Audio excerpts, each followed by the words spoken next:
Can you state your name and describe what you do? My name is Arthur Jafa, and I've been told I'm an artist.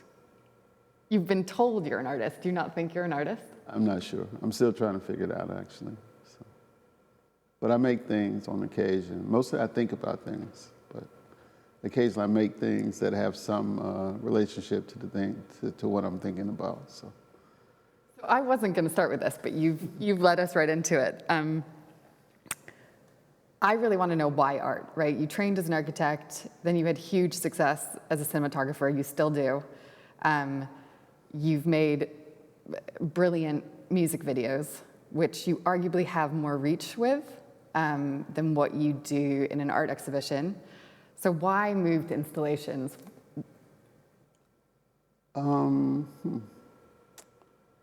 Well, you said several things that I might dispute. Good. I'm not sure how successful I was as a music video artist. I mean, reach is an interesting thing. You know, there's long reach, there's short reach. May not be deep, you know. Increasingly, I'm interested in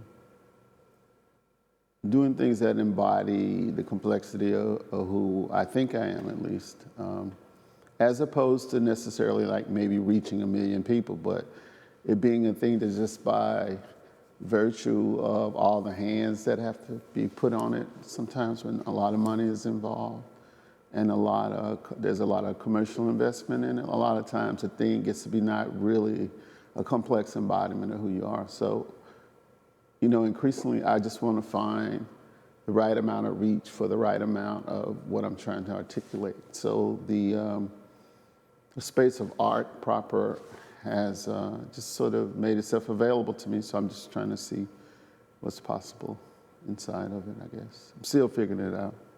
There are some beautiful parallels between the way that assemblage artists at the turn of the last century sort of redefined our notion of actual art, fine art, and ostensibly what you do, the sort of video assemblage art or video collage, for lack of a better word, is really expanding our view of that small space. And I guess I'd just like to hear a bit about your process in the making.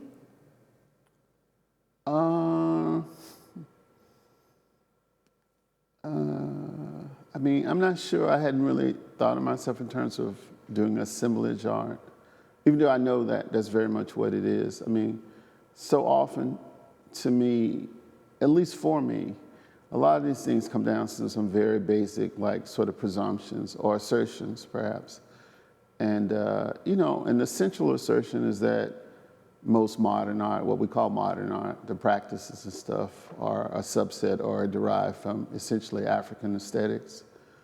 Particularly African aesthetics in two ways. One, in the traditional sense of a certain types of preoccupations, but also in the sense of like what happens to Black people when they find themselves in the West, and the way those aesthetics are forced to permutate because they are sort of radically alienated politically, socially, aesthetically from the context that they find themselves in. So to me, you know, like if you take John Cage and aleatory practices and stuff, that's just like a person who spent his whole life trying not to say improvisation, because improvisation had become so tethered conceptually to what Black people in jazz were doing, you know. So if you talk about assemblage, I mean, that's just, you know, taking a bunch of shit and making it work and, you know, accord with other things. I mean, a really good friend of mine's, you know, brilliant filmmaker John Confer said it best. He said, essentially, what we're trying to do is to put a series of things into some more sort of affective proximity to one another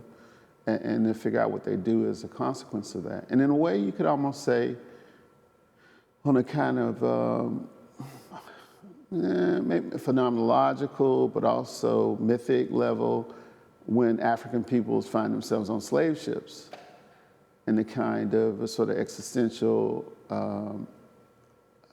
world ending, but world making that happens when people are bound to one another, non-consensually, so to speak, the kind of possibilities that arise as a result of that is a kind of assemblage, you know? So I think, the difference between, say, Africans and black people is that, we arrived in the Americas, if we're talking about black Americans, we arrived in the Americas as Africans, but at some point, there's a line at which we become black.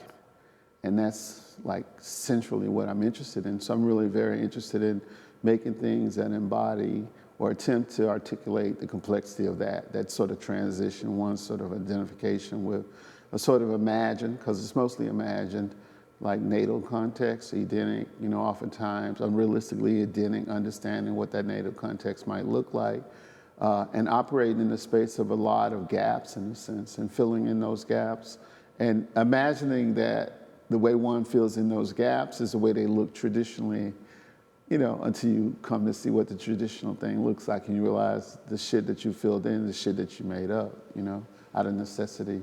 And so that necessity is improvisation, that necessity is assemblage, that necessity is, so many of the things, process art, all the things that we talk about in terms of like modern art. If you look at Cubism, its relationship to African art, all these things to me grow out of that one moment when the black body sort of enters white space and, and the sort of fallout. Because that's like an A-bomb that went off in Western culture. So it's like the fallout of that.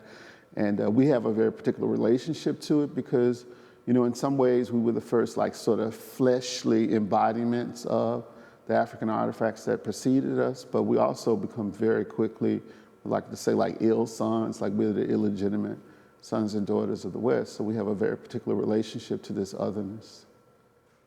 There's so much of that to me is also tied up in rejecting like a monolithic or singular view. I don't want to draw too many parallels, but you probably know her better than I do. There's this brilliant French feminist theorist called Luce Irigaray, who in the 70s, she talked a lot about how men impose a singular view on the world because of their very obviously singular phallus. And when I first saw Love is the Message is Death, the part that was so, I guess, immediately tactile to me was that, like, you're resisting a prescriptive, final answer. Joy goes into pain and pain goes into joy. And it's all, I don't want to use the word messy, but like complex, much more complex than I guess I'm used to seeing coming from a man. Does that resound to you? Does that? Well, I mean, there's a question whether I am a man or not, first of all. Beyond that, I think, I mean, I think messy is good. I mean, messy is, blurred boundaries, uneasy sort of concatenations, if that's a word I could use. I think, I mean, it's funny, like I was talking to a really good friend of mine this other day. Somebody took a picture of him walking down in the street, and he sent it to me and said, I think this might be the queerest picture of me that anyone has ever taken. And just recently we went to Pittsburgh together, and a really good friend of mine was basically interviewing me after a screening of Love is the Message in front of an audience. And he's gay. He said something like, well, there's really just only one sort of representation of gay folks in it. And I was like, what? He said, yeah, it's just the boys dancing. And I said, well, I don't know about that. I was like, this woman who's walking away from the camera right there? He says, yeah, that incredibly sexy woman. I said, well, that's a man. That's Mika Prodigy. And Mika Prodigy is as virtuosic in terms of what she does as LeBron is in terms of what he does. And I was like, and that, and there's Baird Rustin, you know what I mean? And I just basically started tracking through the video and saying, well, that person is gay or queer or whatnot. And I'm not so sure the grandmother and that person's gay. I was like, so should I have a subtitle on everybody? So, the thing, it's an interesting thing where if one of the goals, let's say, of the black gay community is to be included, you know what I mean? It's a very fine line between being included in a certain kind of investment in one's otherness, which I get as a black person. You know what I mean?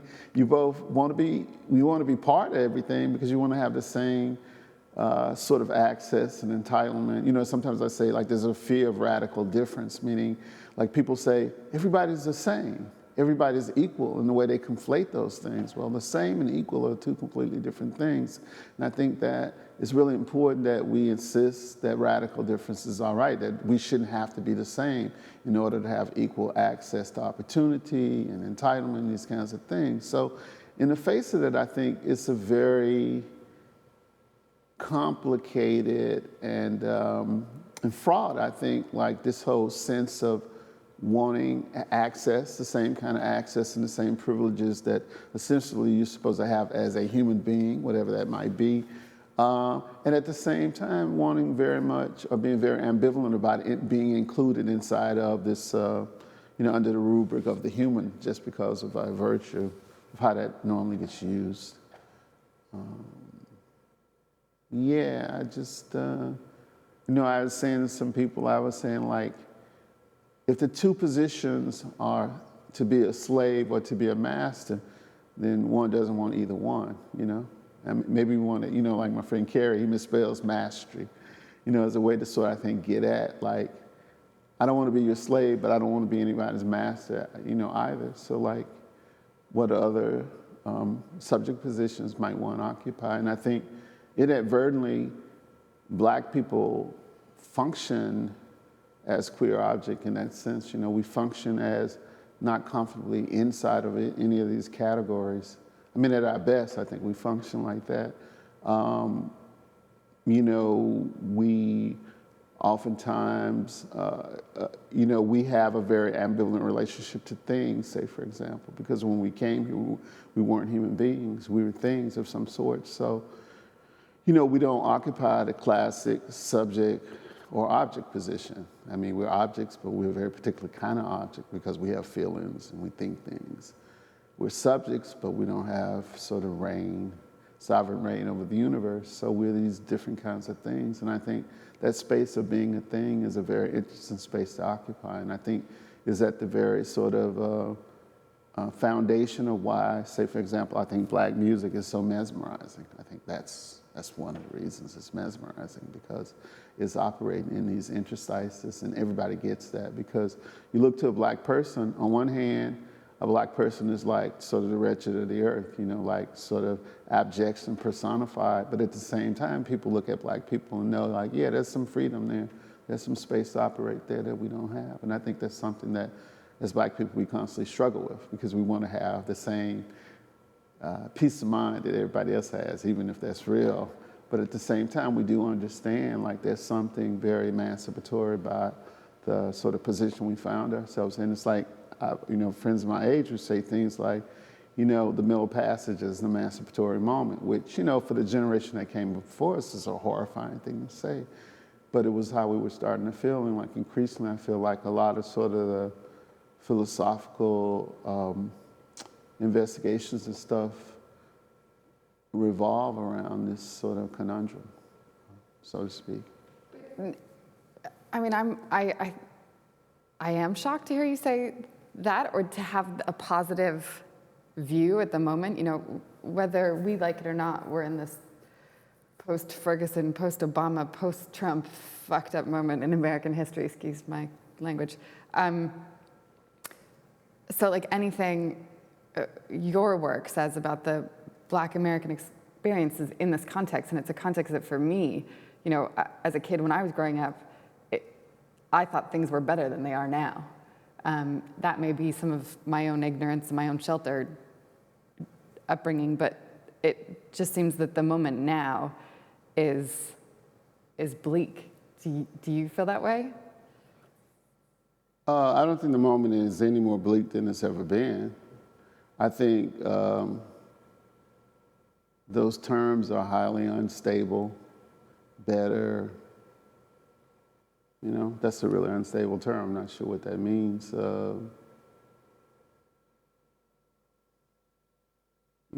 I think it's something that's constantly under a certain kind of conceptual stress. I think that Black people, and even the whole idea of Black people, which is a incredibly presumptuous, incredible generalization, let's say, but I feel like there's a sense that with Black people, like, it's sort of radically pragmatic. It's like empiricists, it's like we are what we are, we do what we do, and we don't actually get too preoccupied with trying to make a map of the world and then fighting about whether or not the map is accurate or not. We just sort of deal with what it was. So like when Trump got elected, people were like freaking out, and we were just like, for real? Like, first of all, they've been killing black people like dogs, and that's been evidenced from, citizen video and stuff like this. But even that, it's like, yeah, they've been killing us like dogs for hundreds of years now. It's nothing new, so to speak, All through the 80s and 90s, Eleanor Bump and stuff like this, right up into Rodney King, which is sort of the beginning of this sort of technologically documented sort of abuse that black people were subjected to. Black people, like the police, are using excessive violence with us, and everybody's questioning, like, the legitimacy of our what we were seeing, as if it was under question or something. And then you do the Rodney King thing, and then it sort of explodes. But it's like when Abu Ghraib happened, and there was this video documentation of, basically perversion going on in these prisons and stuff. And I remember I was teaching up at the MFA program at Barton in the summer, and there's a big sort of gathering to talk about it. And it's just strange to me, like one of the people on the panel, he did this incredible breakdown of the history of the iconography in the photos, like Spanish Inquisition, the pointed hats, and the KKK, and how they put the dunce caps on the guys and all this kind of stuff.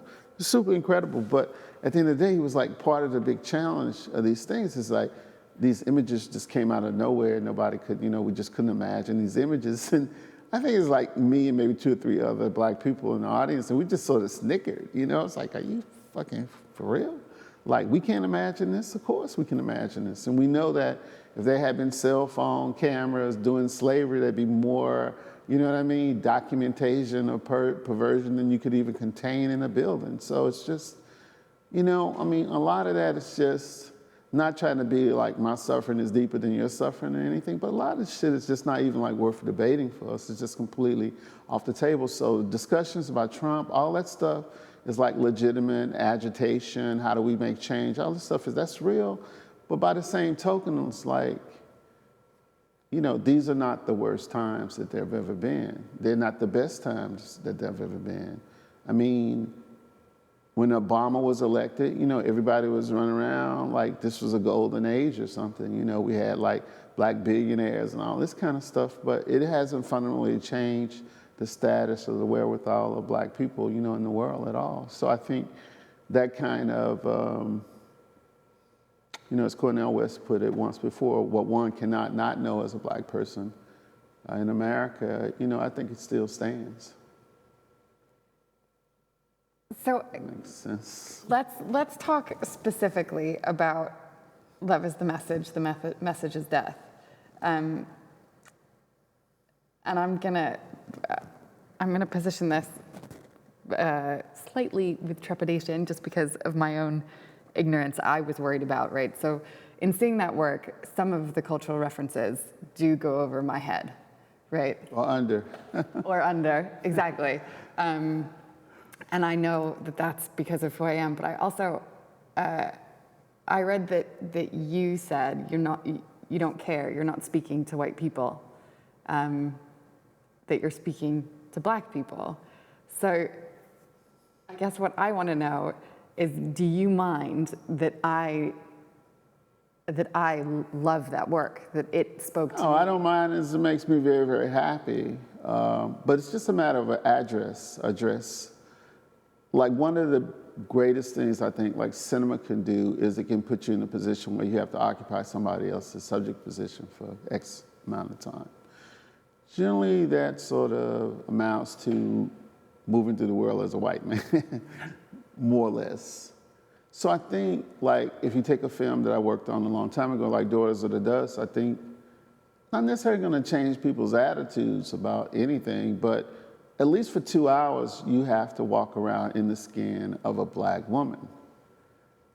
Is that going to make you necessarily more sensitive to the plight of black women? Maybe not so, but I do think, if nothing else, what it does do is destabilize a sort of easy access to privilege and oppression of other people, meaning like, you know, if you go to Nazi Germany or something like that, like the first thing they do is they put people in dehumanized circumstances so that they can then fulfill their sort of assertion that these people are less than human. And that assertion that they're less than human, like you would say, why does it matter? If somebody's your enemy, you just kill them. You don't care what they think about you, per se. Or you don't care that somebody else might look at your actions and judge them to be false.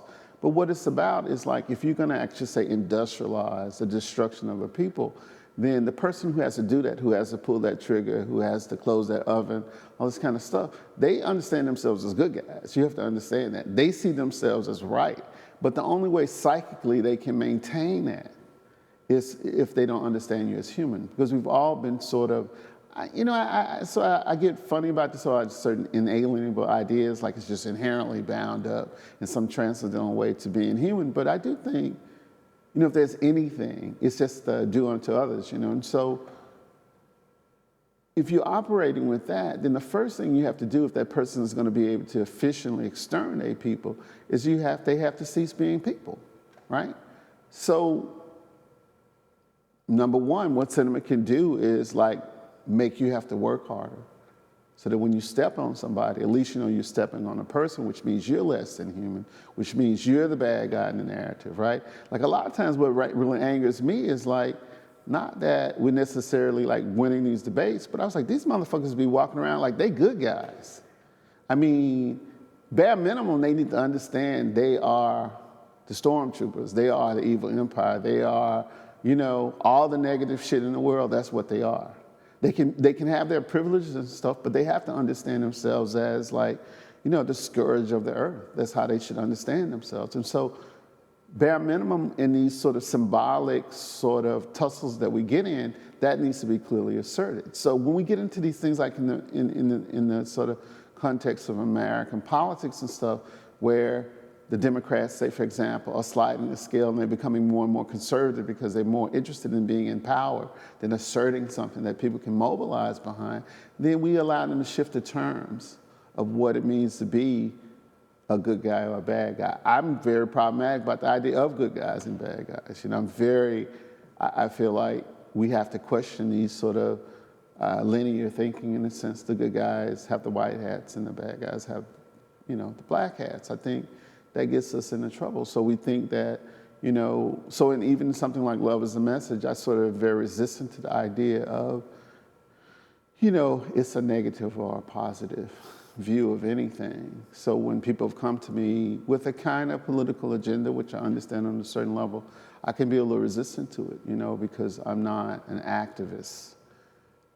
I try to be an alchemist or something like that, but I'm not an activist. I'm not out here, you know, with some sort of legislative proposition in place. I mean, I'm trying to figure out how to embody the complexity of who we are. So it's going to necessarily have things that make us feel good and things that don't make us feel good, you know. I mean, like in terms of making work, I always like to say, I just want to make work with unprecedented levels of ontological integrity. And by that, what I mean, it's like Mount Fuji. Like I want to make things like Mount Fuji or Kilimanjaro, which means like, Mount Fuji don't really fucking care what you think about it. It doesn't really care if you think it's pretty art or ugly art, if it's good art or bad art, powerful or not. It kind of just is, you know, and you have to kind of contend with it if you want to get around it or go over it or go through it or around it or something like that. And so I feel like I'm trying to make not just a work, but bodies of work that sort of insist on that, first of all, that you can deal with it as a singularity. So, you know, back to the original question of like, you know, who I'm addressing black people because I think that's one of the more positive and constructive things that you can do in the world, because what it does something, it makes available to non-black people something that they don't get to, it's a muscle they don't get to exercise enough, which is to not be spoken to all the time. That's part of the problem, right? In the same way, when women go to cinema, and it's always coming from a male perspective, they develop the muscle to be able to go there for 2 hours, project themselves into somebody else's subject position, and get it, and have a positive, constructive experience, right? White men don't get to exercise that muscle enough. White people don't get to exercise that muscle enough. I'm not doing anybody any favors who's white or male by speaking to them. So I don't speak to them. I speak to who it is I know, and I feel like I can make a complexly embodied thing too. And everybody else gets to listen in. Why would you want me to speak to you in the first place? Everybody else is talking to you. You know what I mean? What's there to be learned from that? I mean, my ability to go in and look at something that has nothing to fucking do with me is highly developed because so little spoke to me growing up. So, you know, one of my 2 or 3 favorite films is like 2001: A Space Odyssey. You know, Stanley Kubrick is a Bronx Jew who spent most of his adult life in London, right? I'm sure a black kid in the Mississippi Delta just sounds fantastic, and it was the last thing he was thinking about when he made his piece. But nevertheless, 2001 changed my life, you know? So I don't think you necessarily have to be speaking to people. When people write a great love song, you know, Eric Clapton does Layla, right? He's not speaking to everybody. He's basically writing that song to Patty Hansen. That's who that song is for. Everybody else gets to fucking listen in. If you try to talk to everybody, it's not gonna be as powerful. If he tries to make this sort of generic articulation of love and obsession, it's just not gonna be as powerful. So I feel like what I'm trying to do is address black people. We're human, you know what I mean? Addressing black people does not put it outside of the realms of human articulation. Everybody else gets to listen in. And this is a very simple thing, you know, really straightforward too. And seeped in empathy in some ways? Yeah. The empathy part, again, I'm making a big generalization about black people, but the empathy part is bound up with being chained on a slave ship with a bunch of other people. It makes, I'm not saying that everybody who was chained on a slave ship developed empathy, but I think the majority of the people who were did. They developed a gestalt empathy. I don't even know if empathy is the right word. You know, Hortense Spillers has said some really incredible things about, you know, the difference between flesh and the body. And flesh, she posits as being fundamentally bound up with these ideas of empathy, of the ability to feel what another person feels. I mean, that just goes back to why I think cinema in which the subject position is unstable or indeterminate and not like white male subject position is important for everybody to experience because it gives us the ability to be in someone else's skin, which is just another definition of empathy. So that for me is the thing though that makes your work so powerful is you're seductive in your juxtapositions of really harsh images and really beautiful, joyful images. And so you're sucked in, right? As the audience, you're pivoting back and forth between wanting to enjoy it and wanting to run away. And last night I had the privilege of watching Apex in my own house while my children were asleep and my husband was away. And having seen it in a public space, in the Serpentine first, and then seeing it at home, the sort of urgency of that piece got louder in the quiet of my house, you know, of how dangerous some of those juxtapositions can feel. And I'd love to hear you talk a bit about the difference of viewing something in a public sphere or in a dark cinema versus seeing something at home, and where do you want your work to sit? I want it to sit wherever it finds itself. I mean, it's all about sociality, you know. The public cinema, the art gallery, your home, those are all spaces of sociality, even if you're occupying those spaces by yourself. Your kids are downstairs, they're asleep, your husband is away, but they still occupy that space. I necessarily sacrifice some of the power of Apex to include it in the mix. It's called the surge, that mix. because I thought it would contribute something to the overall experience. But it is certainly a very different experience to see it in a focused, or intimate sort of context or setting.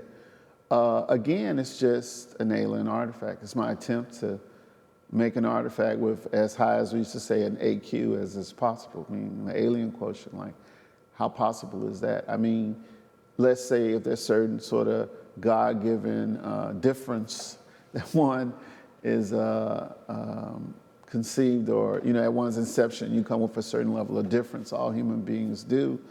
I found myself saying, okay, first of all, we want to amplify that, but even beyond that, can we envision and create differences that don't even exist? Because I do think ultimately, in terms of humankind, where we go will have a lot to do with our capacity to process the other. I mean, I think as a species, like you look out into, the galaxy and you see all these stars, it's like millions and millions and millions of stars and billions and billions and billions of planets. I mean, the odds that there are no other thinking organisms out there just seems kind of greatly unlikely. I mean, the arbitrariness of it. I mean, I suspect that we are being quarantined in some respect until we as a species have grown to the point that we have some sort of collective capacity to process the other. And until we do, we will be isolated, but we figured out here, let's say on the ground, and then once we do that successfully, then I think the whole of the galaxy galaxies will be opened up to us. I mean, that sounds pretty phantasmagoric, but I think that's essentially all this is. I mean, this might be some kind of preserve in which people actually individually as souls or spirits or whatever are just constantly returned here until we figure out certain kinds of things that have to do with processing the other, our relationship to the other. I don't know. I'm not sure about that. What about sound? So I'm really interested in sound art, and I've always been caught up in this idea that our culture puts a much bigger precedence on your eyesight. So like, all those age-old adages of beauty's in the eye of the beholder, you have to see it to believe it. And then if you say, oh, I hear, you're immediately implying that something is gossip or hyperbole and it's not truth. Right. And I think that you're bringing that to the fore in all your work, that sound is this, we try to forget it's there, but it has such a huge influence on us. Well, look, I mean, the straightforward answer is like that, it's almost like Jay-Z said, like, we're going to demonstrate the superiority of street knowledge. It's, black music is the shit. Like, everybody knows that. I think it's undeniable that black music is the shit. It's undeniable that black music was the dominant expressive form of the 20th century. The question is, like, what do we do with that? Why is that? Why is it that black music is powerful? I think there's a lot of ways to think about it. And I think very few of them have to do with anything remotely genetic or anything like that. I mean, like, one of the things I think, say, for example, is like if you take 1,000-year-old musical tradition, maybe the oldest musical tradition, continuity on the face of the earth, and as is the case in many societies, that music becomes bound up with power.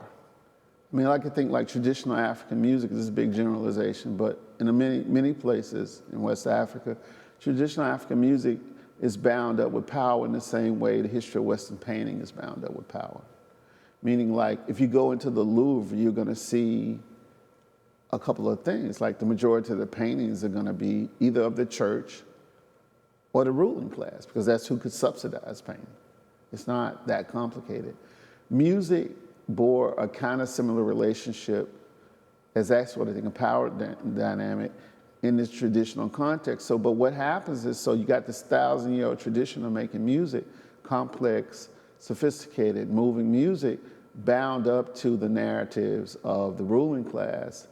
Black people in mass, many black people find themselves caught up in the slave trade. They come to the Americas. So you got this incredible instrument that at the same time, and it's a kind of conundrum in the sense, at the same time that black people find themselves radically circumscribed as beings, the music is unleashed in a sense, because you got this, like I said, really sophisticated musical tradition that had just been tethered in a very narrow way to the narratives of the ruling class that gets unleashed in the context of the Americas. All of a sudden, this musical tradition now gets to sing the narratives of the working class or the peasant class or real people. And not just real people, and not just peasants or just workers, but workers in the most unimaginably dramatic circumstances you can imagine, right?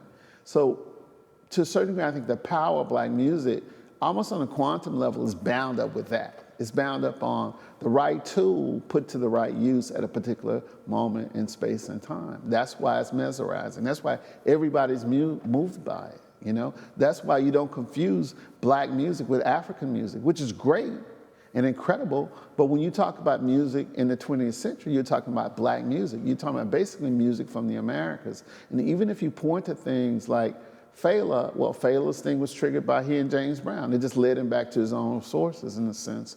Traditional African music is incredible, but it's like traditional Western art. You know, it's just, you know, Greco-Roman art. It's bounded up. It's bound up with the foundations of civilization. But if you're actually talking about what actually is articulating how people feel now, in the moment, then that's been black music for the last 100 years at least. And so, I mean, whether that will remain to be the case, whether it's going to continue to be the case remains to be seen. So when I think about the kinds of things that I'm interested in doing as an artist, but as a creative person who's not particularly musically talented or inclined at all, then I'm immediately sort of go to like, well, what makes black music great? Why is black music great? Why is it mesmerizing? You know, somebody asked Russell Simmons at one point, did he make music for black people? And this kind of reminds me a little of the question you said, like, am I just making shit for black people? Which is a very different question from who I'm addressing. But somebody asked him, was he making music for black folks? And he said, I'm making music for the consumers of black music. You know, and that's it's a little evasive, but I think he was really getting at something, which is to say, black musical culture is complicated, it's complex. I mean, you know, Aretha Franklin's You Make Me Feel Like a Natural Woman, great feminist anthem, well, it was written by a white guy, a redneck, you know what I mean? So black music actually contains more than black people. Black music is a space in which black aesthetic values dictate how things are going to be approached, but anybody can operate inside of it if they have, you know, the necessary, you know, relationship to the form. Bach, Beethoven, all those guys, they have to, first and foremost, be able to humble themselves in the face of the tradition. I mean, no matter how great they are, they can be the most singular genius ever to compose a piece of music, but they all have a humble relationship to the body of work as itself. Now, when it comes to black music, it's the same thing. Black people, black musical creators have that relationship to the music. Oftentimes, white folks don't. Like, one of my perennial questions is like, how come first-tier rock bands are always British and not white Americans? Why are white American rock bands never first tier? By first tier, you know what I mean. Rolling Stones, the Beatles, the Who, I mean, just Led Zeppelin. You can just go on and on and on and on. They're great individual first tier artists, rock artists who are white. Elvis Presley, you can go down the line.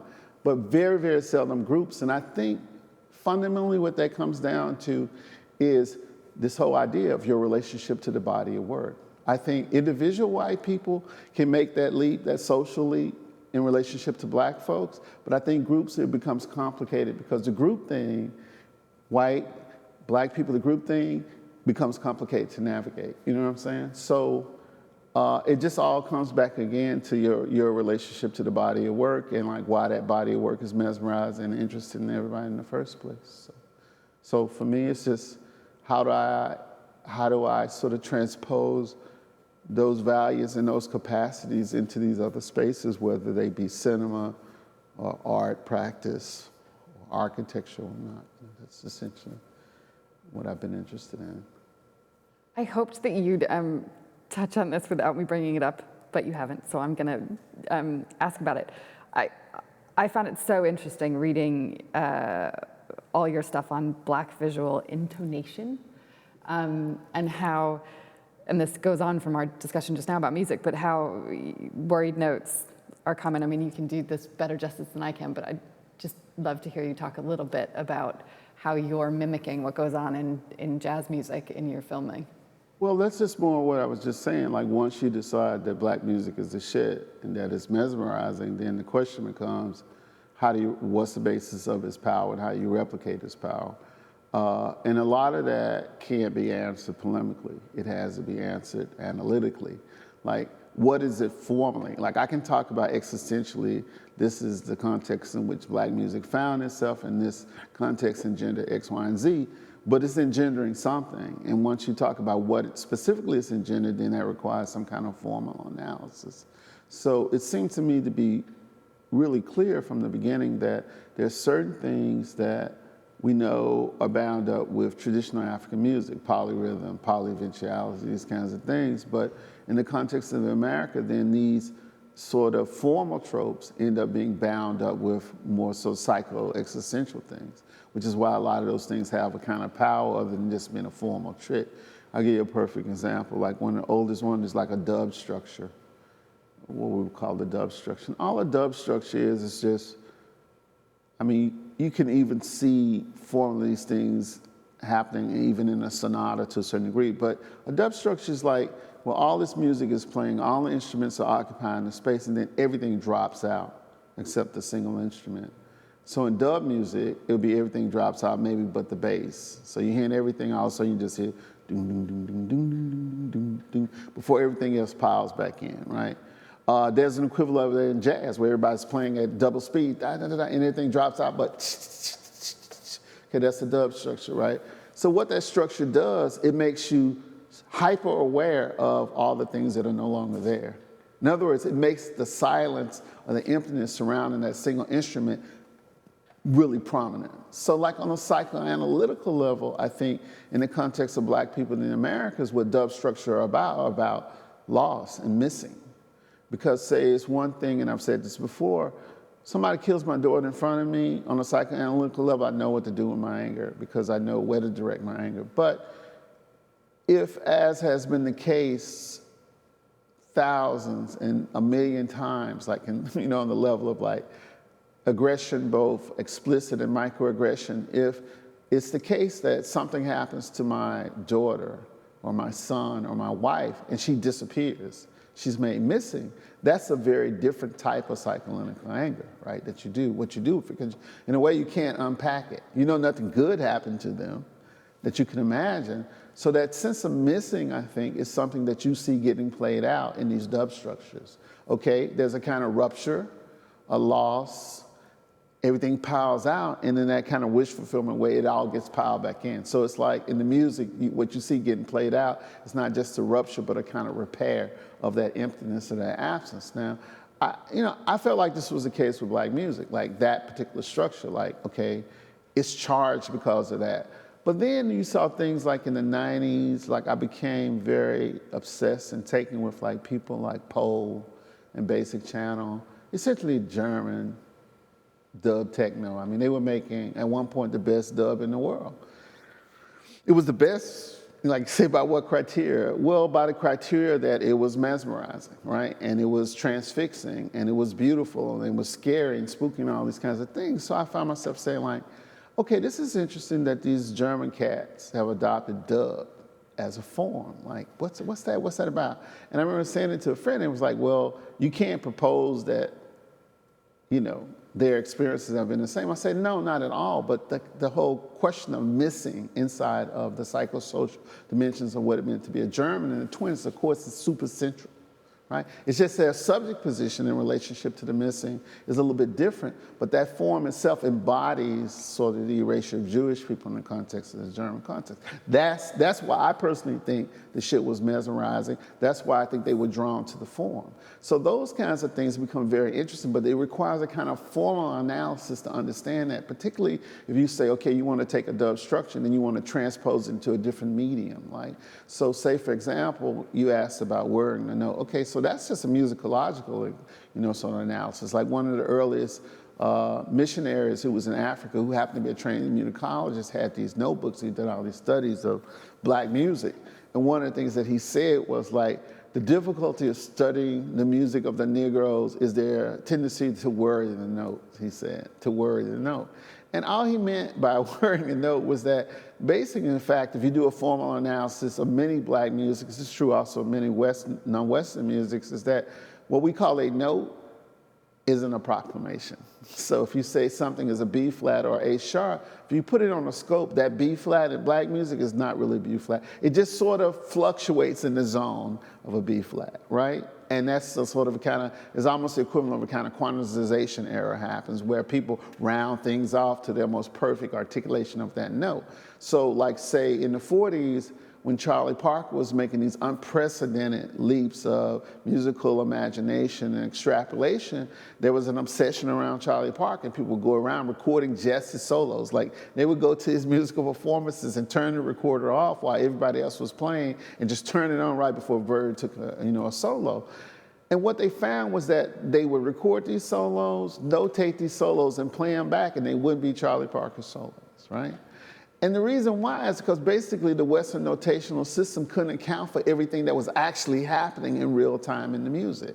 It could account for notes and approximations of notes and these kinds of things like tonal registers and stuff, but it couldn't account for bent and slurred notes, like what happens in terms of the kind of gravitational field. It's kind of like if you took a perfect picture of a skyscraper and you thought that would be enough to build a perfect model of it, a photo, I don't care how much resolution it has, is not going to show you what a rivet and a bolt is. So even if you knew where all the bolts went, all the beams went, but you didn't know that there was a rivet that would hold the shit together, the shit would collapse. So that's essentially what was happening with the music, right?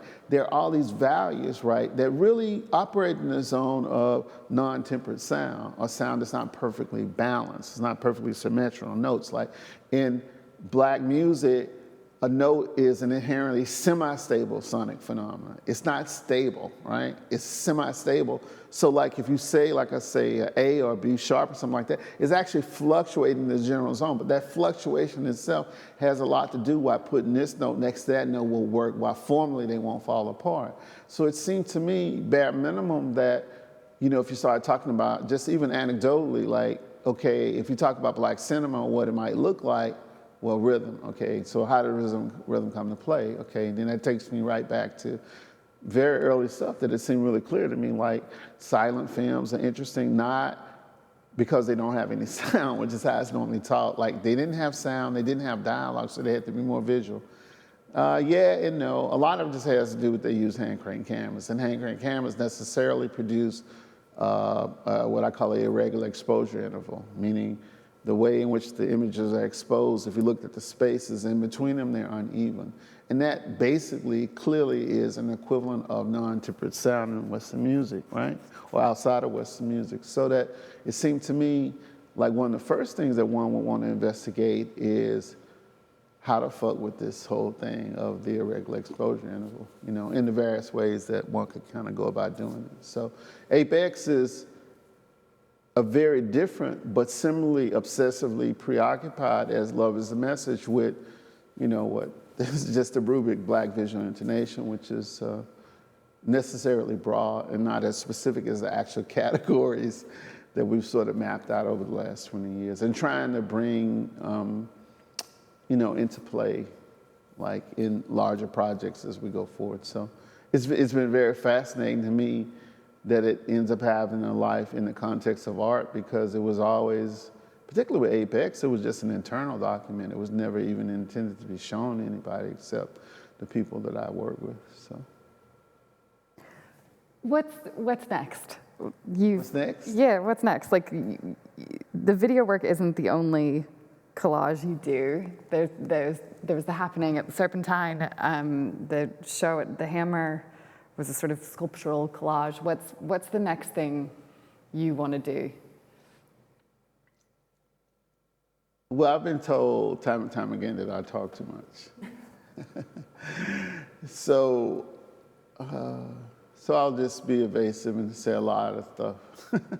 A lot of stuff hopefully is next. I mean, I feel very blessed, to be in a position to sort of make manifest things that I've been thinking about for quite a while now. So the cinema thing, per my mantra, a cinema with the power, beauty, and intonation of black music, I want it to be way more than just sort of a provocative notion, I want to make a cinema that is, just unrepentantly bad, in the way that black music is unrepentantly bad.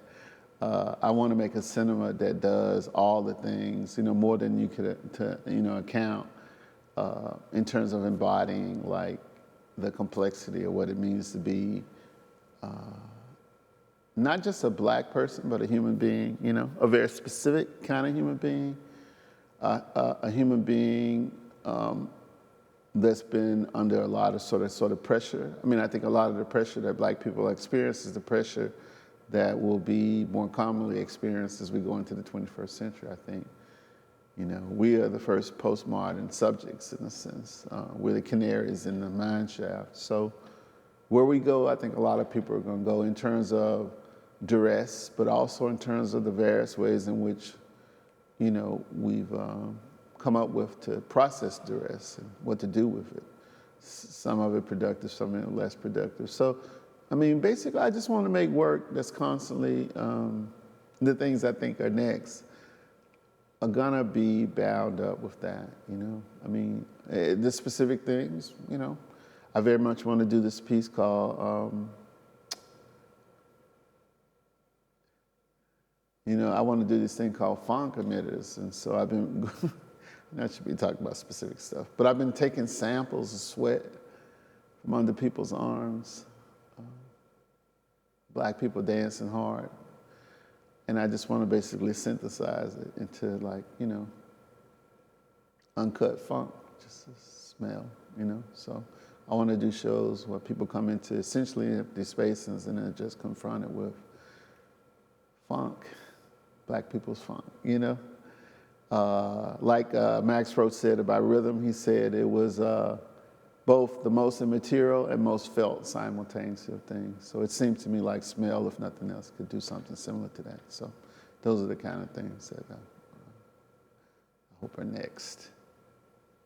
Amazing. Thank you.